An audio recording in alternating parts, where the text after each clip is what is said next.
Every night, you perform the most mysterious act in the universe, and you don't even realize it. You lie down, close your eyes, and then you vanish. Not your body, not your breath, but you, the one who thinks, worries, plans, remembers, simply disappears. And here's what will disturb you. You have absolutely no idea where you go. Tonight, when you surrender to sleep, you'll dissolve into something so profound, so utterly beyond your daily understanding, that if you truly grasped what happens, you'd never take consciousness for granted again. But we've been conditioned to treat this daily death and resurrection as ordinary. How fascinating that the most extraordinary journey you'll ever take happens every single night, and you've been sleepwalking through it your entire life.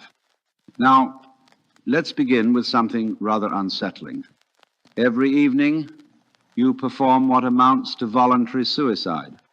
Oh, don't worry. I'm not being dramatic. I'm being precise. Think about it. What you call yourself, this chattering, thinking, experiencing being, willingly steps into oblivion. You see, we've become so accustomed to this nightly disappearance that we've stopped noticing how absolutely extraordinary it is. Your thoughts stop. Your sense of time evaporates. Your precious identity, all those opinions, memories, and concerns you clutch so tightly, simply dissolves.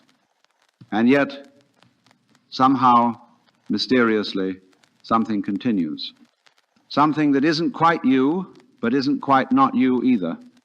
It's as if every night you're given a demonstration of what the Buddhists call the void, that space of pure being that exists when the ego takes a holiday.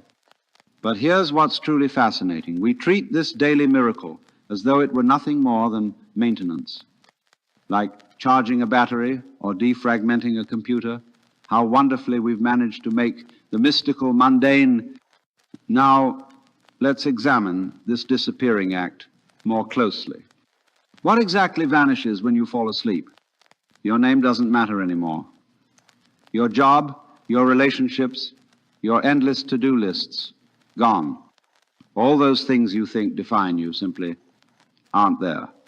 The person who was worried about tomorrow's meeting, who remembered yesterday's conversation, who has opinions about politics and preferences about coffee, that entire construction just stops. It's the most complete forgetting imaginable. And yet, curiously, you don't experience this as loss or death. There's no sense of tragedy in deep sleep, no mourning for the vanished self. Why? Because the one who could mourn has also disappeared. This is what I find deliciously paradoxical. Every night, you prove that you can exist perfectly well without being yourself. In fact, you might say you exist more purely, more essentially, when all the psychological furniture has been cleared away. But here's the uncomfortable question this raises. If you can be so completely without your identity every single night, what does that tell us about the reality of this identity you defend so fiercely during the day? Is less than #0, 5 hashes greater than? Could it be that what you think you are is far more optional than you've been led to believe? Now we arrive at something truly puzzling. During your waking hours, there's always this sense of someone watching, isn't there? An observer behind your eyes, a witness to your thoughts, a constant companion who never seems to sleep. You might call it consciousness, awareness, or simply I. This watcher is so persistent, so reliable, that you've probably never questioned its permanence. It's there when you're happy, there when you're sad, there when you're bored, there when you're excited. The one constant in your ever-changing experience. But then sleep arrives, and this eternal observer, this supposedly permanent witness, simply isn't.